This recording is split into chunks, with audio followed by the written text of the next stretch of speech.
Bueno, ahora vamos con la siguiente parte de The Smoky God o El Dios Humeante. Esta es la parte 3, titulada Más allá del viento. Traté de olvidar mi sed ocupándome de llevar algo de comida y un recipiente vacío de la bodega. Alcanzando el riel lateral, llené el recipiente con agua con el fin de lavarme las manos y la cara. Para mi sorpresa, cuando el agua entró en contacto con mis labios, no pude saborear la sal. Me sorprendió el descubrimiento. ¡Padre!, me quedé sin aliento. El agua es fresca. ¿Qué, Olaf?, exclamó mi padre mirando rápidamente a su alrededor. Seguramente estás equivocado. No hay tierra, te estás volviendo loco. Pruébala, grité. Y así descubrimos que el agua era realmente fresca, absolutamente, sin el menor sabor a sal o incluso un poquito de sabor salado. Inmediatamente llenamos nuestros 2 barriles de agua restantes y mi padre declaró que era un regalo celestial de la misericordia de los dioses Odín y Thor. Estábamos casi fuera de control de la alegría, pero el hambre nos hizo terminar nuestro ayuno forzado. Ahora que habíamos encontrado agua dulce en mar abierto, ¿qué no podríamos esperar en esta extraña latitud donde barco alguno nunca antes había navegado y nunca se había escuchado el golpe de un remo? Apenas habíamos aplacado nuestra hambre cuando una brisa comenzó a empujar las ociosas velas y al mirar la brújula encontramos el punto norte presionando con fuerza contra el cristal. En respuesta a mi sorpresa, mi padre dijo: «He oído hablar de esto antes. Es lo que llaman la inmersión de la aguja». Aflojamos la brújula y la giramos en ángulo recto con la superficie del mar antes de que su punta se liberara del cristal y apuntara con atracción sin molestias. Se movió con inquietud y parecía tan inestable como un borracho, pero finalmente señaló un curso. Antes de eso, pensamos que el viento nos llevaba hacia el norte por el noroeste, pero con la aguja así, descubrimos, si es que se podía confiar en ella, que estábamos navegando ligeramente hacia el norte por el noreste. Nuestro curso, sin embargo, siempre iba hacia el norte.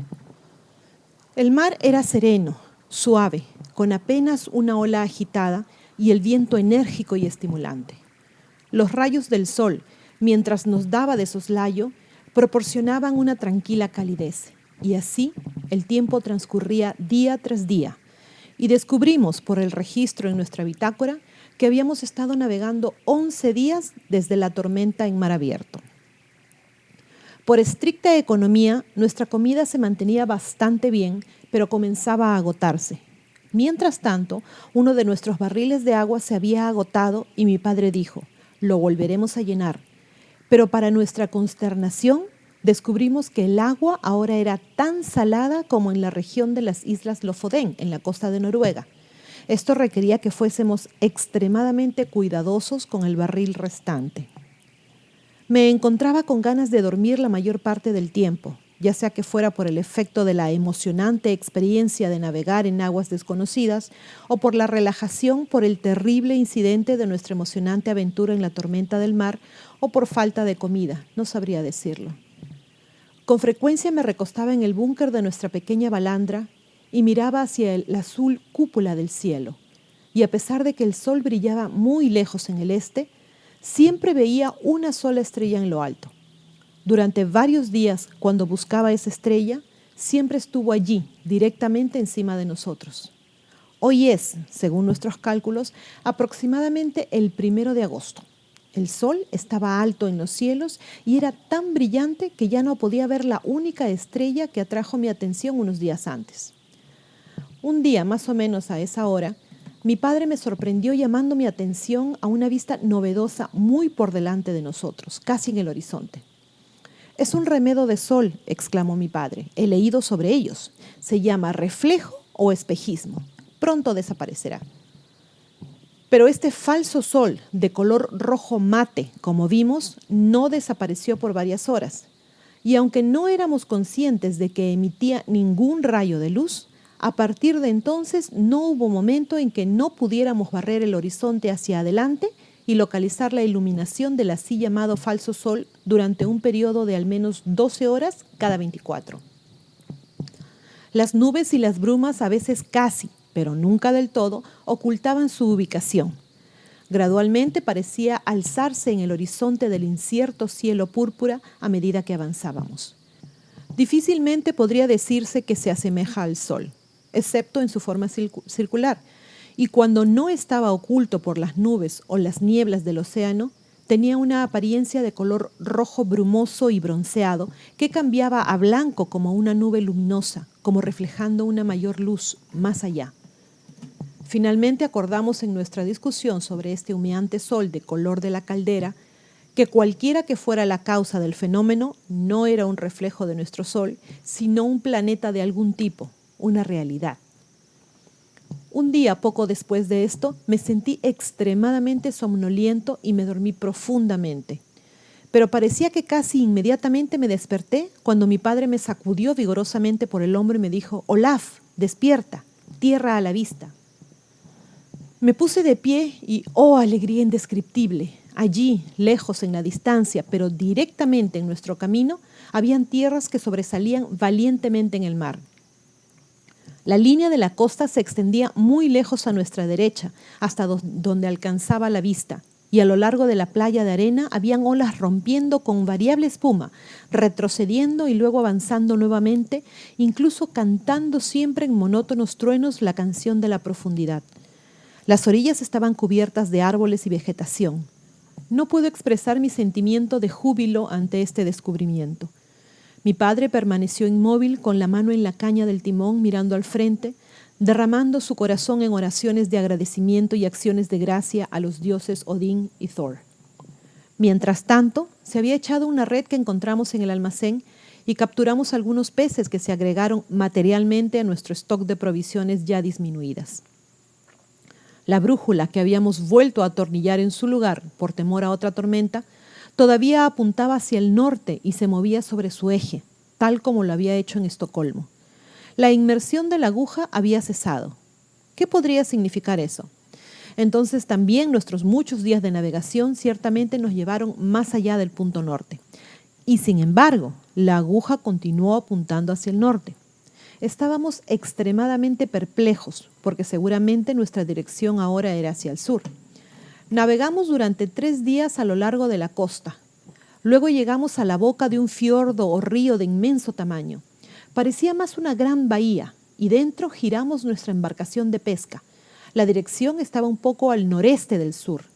Con la ayuda de un inquieto viento que llegó en nuestra ayuda, aproximadamente 12 horas de cada 24, continuamos nuestro camino hacia el interior, hacia lo que luego resultó ser un poderoso río y que supimos que fue nombrado por los habitantes de Hidegel. Continuamos nuestro viaje durante 10 días y descubrimos que afortunadamente habíamos alcanzado una distancia de tierra adentro donde las mareas oceánicas ya no afectaban el agua, que se había vuelto fresca. El descubrimiento llegó justo a tiempo, ya que nuestro barril de agua restante estaba casi agotado. No perdimos tiempo en rellenar nuestros barriles y continuamos navegando río arriba cuando el viento era favorable. A lo largo de las orillas se podían ver grandes extensiones de bosques que abarcaban todo el largo de la costa. Los árboles eran de enorme tamaño.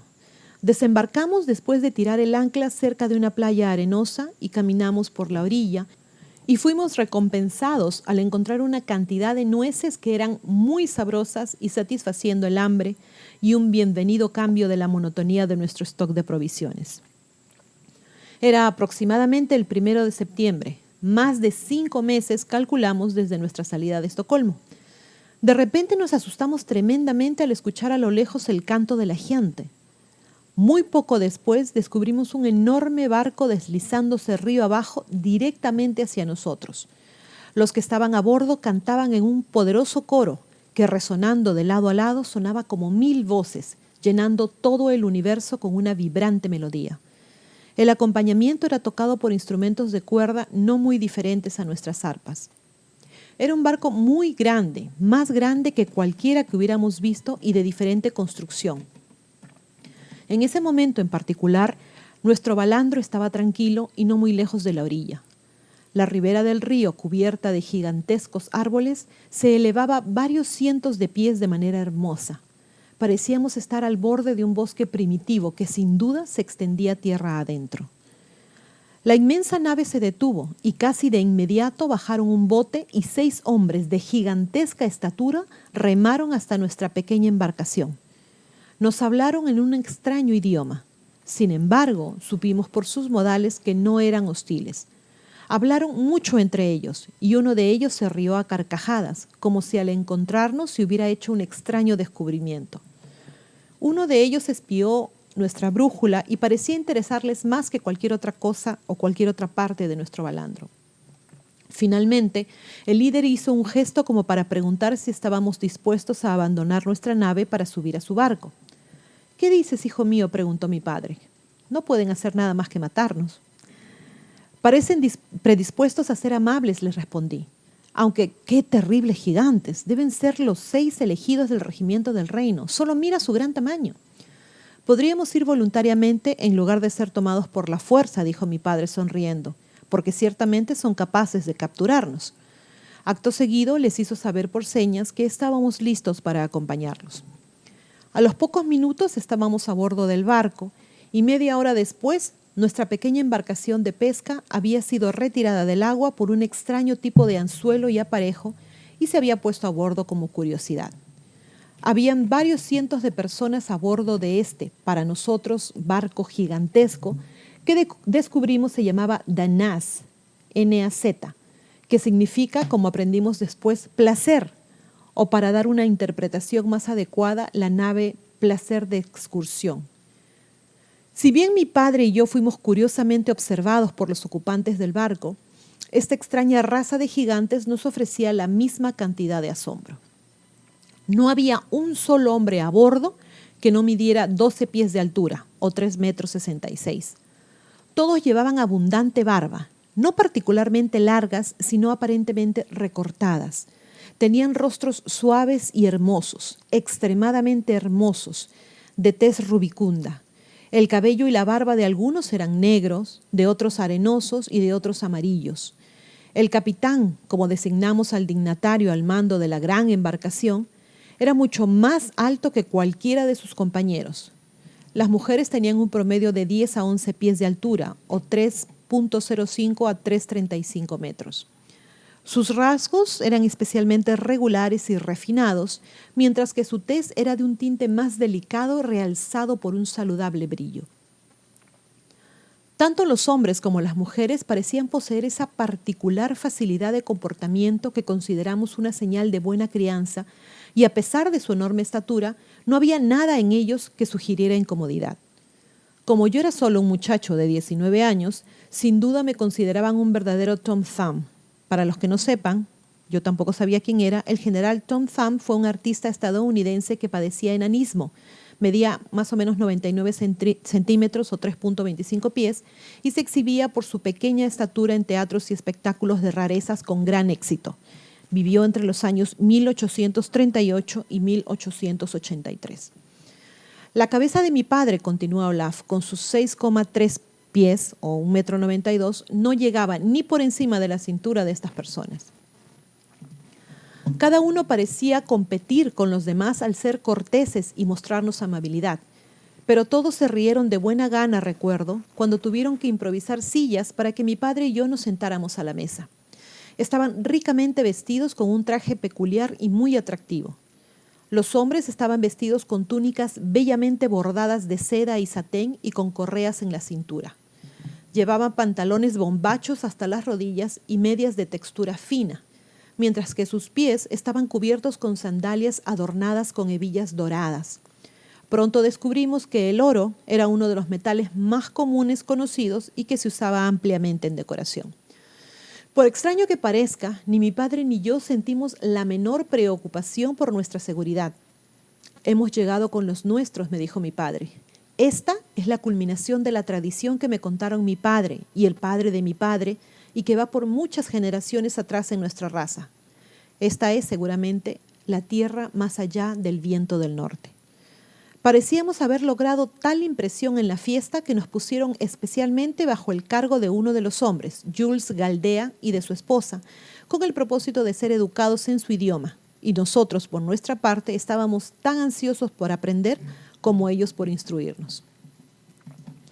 A la orden del capitán, la nave se balanceó hábilmente y comenzó a volver sobre su curso río arriba. La maquinaria, aunque silenciosa, era muy poderosa. Las orillas y los árboles de ambos lados parecían ir muy rápido. La velocidad del barco a veces superaba la de cualquier tren de ferrocarril en el que me haya montado, incluso aquí en Estados Unidos. Fue maravilloso. Mientras tanto, habíamos perdido de vista los rayos del sol, pero encontramos un resplandor dentro que emanaba del sol rojo opaco que ya había atraído nuestra atención y ahora emitía una luz blanca aparentemente desde un banco de nubes muy lejos frente a nosotros. Dispensaba una luz mayor, debería decir, que 2 lunas llenas en la noche más clara. En 12 horas, esta nube de blancura pasaría desapercibida como eclipsada y las 12 horas siguientes correspondieron a nuestra noche. Al principio supimos que estas extrañas personas adoraban a esta gran nube de la noche. Era el dios humeante del mundo interior. La nave estaba equipada con un modo de iluminación que ahora supongo que era electricidad, pero ni mi padre ni yo estábamos lo suficientemente capacitados en mecánica como para entender de dónde venía el poder para operar el barco o para mantener las suaves y hermosas luces que respondían al mismo propósito de nuestros métodos actuales para iluminar las calles de nuestras ciudades, nuestras casas y lugares de negocio. Debe recordarse, la época en la que escribo fue el otoño de 1829 y nosotros, de la superficie exterior de la Tierra, no sabíamos nada, por así decirlo, de electricidad. La condición del aire con sobrecarga eléctrica era una constante vitalizante. Nunca me sentí mejor en mi vida que durante los 2 años que mi padre y yo estuvimos en el interior de la Tierra. Para resumir mi narración de los acontecimientos, el barco en el que navegábamos se detuvo 2 días después de que nos subieran a bordo. Mi padre dijo que casi podía juzgar que estábamos directamente debajo de Estocolmo o de Londres. La ciudad a la que habíamos llegado se llamaba Jehu, Jehu, que significa una ciudad portuaria. Las casas eran grandes y bellamente construidas y de apariencia bastante uniforme, pero sin semejanza. La principal ocupación del pueblo parecía ser la agricultura.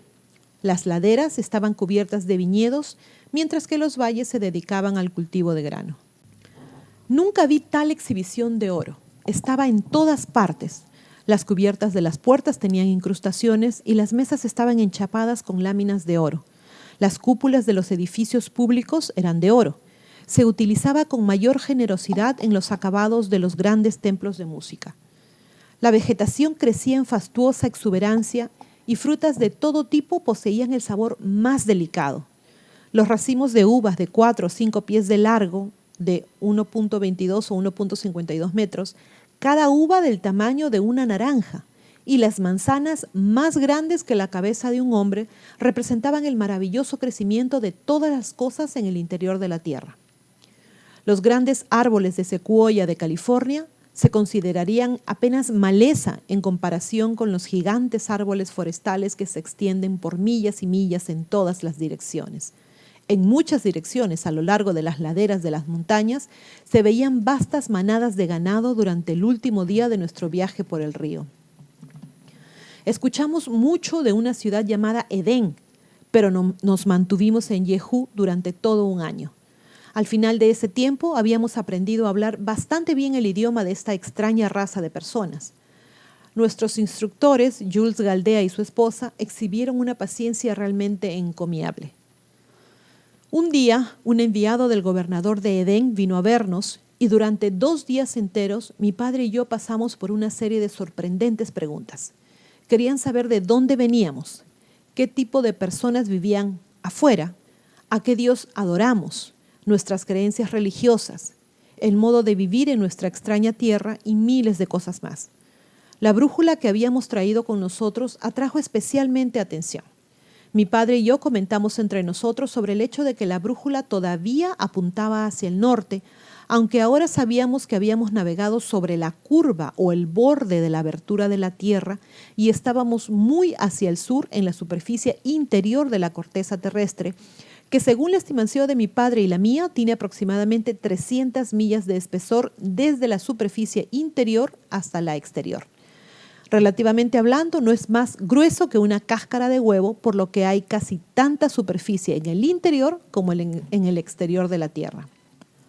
La gran nube luminosa o bola de fuego rojo apagado, rojo fuego por las mañanas y las tardes, y durante el día emite una hermosa luz blanca, el dios humeante, parece estar suspendida en el centro del gran vacío dentro de la Tierra y retenido en su lugar por la ley inmutable de la gravitación, o una fuerza atmosférica repelente, según sea el caso. Me refiero al poder conocido que atrae o repele con igual fuerza en todas las direcciones. La base de esta nube eléctrica o luminaria central, el asiento de los dioses, es obscura y no transparente, excepto por innumerables pequeñas aberturas aparentemente en el fondo del gran apoyo o altar de la deidad, sobre la cual el dios humeante descansa. Y las luces que brillan a través de estas muchas aberturas centellean por la noche en todo su esplendor y parecen ser estrellas, tan naturales como las estrellas que vemos brillar en nuestra casa en Estocolmo, excepto que parecen más grandes. El dios humeante, por lo tanto, con cada diaria revolución, parece surgir en el este y descender en el oeste de la misma manera que nuestro sol en la superficie externa. En realidad, la gente de adentro cree que el dios humeante es el trono de su Jehová y es estacionario. El efecto de la noche y el día es, por lo tanto, producido por la rotación diaria de la Tierra. Desde entonces descubrí que el idioma de la gente del mundo interno es muy parecido al sánscrito. Después de haber rendido cuentas a los emisarios de la sede central del gobierno del continente interno y mi padre haber dibujado de muy simple manera mapas a pedido de ellos de la superficie exterior de la Tierra, mostrando las divisiones de la tierra y el agua y dando el nombre de cada uno de los continentes, las grandes islas y los océanos, nos llevaron por tierra a la ciudad de Edén en un medio de transporte diferente al que tenemos en Europa o América. Este vehículo fue sin duda alguna un artilugio eléctrico. Era silencioso y corría en un solo riel de hierro en perfecto equilibrio. El viaje se realizó a muy alta velocidad. Fuimos llevados por colinas y valles y nuevamente a lo largo de las laderas de empinadas montañas, sin ningún intento aparente de nivelar la tierra como lo hacemos con las vías del ferrocarril. Los asientos de los carros eran enormes pero cómodos y muy por encima del piso del carro. En la parte superior de cada carro habían ruedas volantes de inercia de engranajes colocados sobre sus lados que se ajustaban tan automáticamente que a medida que aumentaba la velocidad del carro, la alta velocidad de esas ruedas volantes de inercia aumentaba geométricamente. Jules Galdea nos explicó que estas ruedas giratorias en forma de abanico en la parte superior de los carros destruían la presión atmosférica, o lo que generalmente se entiende por el término gravitación, y por lo tanto, con esta fuerza, destruía o dejaba sin poder al carro, estando a salvo de caerse hacia un lado o a otro del único riel o vía, como si estuviera en el vacío. Las ruedas volantes de inercia en sus rápidas revoluciones destruyen efectivamente el llamado poder de gravitación o la fuerza de la presión atmosférica o cualquier influencia potente que pueda causar que todas las cosas no apoyadas caigan hacia la superficie de la Tierra o al punto de resistencia más cercano. Nuestra sorpresa fue indescriptible cuando, en medio de la magnificencia real de un amplio salón, finalmente fuimos llevados ante el gran sumo sacerdote, gobernante de toda la tierra. Estaba vestido con ricas túnicas y mucho más alto que los que los rodeaban, y no podía tener menos de 14 o 15 pies de alto. Hablamos de 4,27 metros o 4,57 metros. La inmensa habitación en la que fuimos recibidos parecía terminada en sólidas losas de oro densamente tachonadas con joyas de asombrosa brillantez. La ciudad de Edén se encuentra en lo que parece ser un hermoso valle. Sin embargo, de hecho, se encuentra en la meseta montañosa más alta del continente interno, varios miles de pies más alto que cualquier parte del país circundante. Es el lugar más hermoso que he visto en todos mis viajes. En este elevado jardín, todo tipo de frutas, enredaderas, arbustos, árboles y flores crecen en desenfrenada profusión.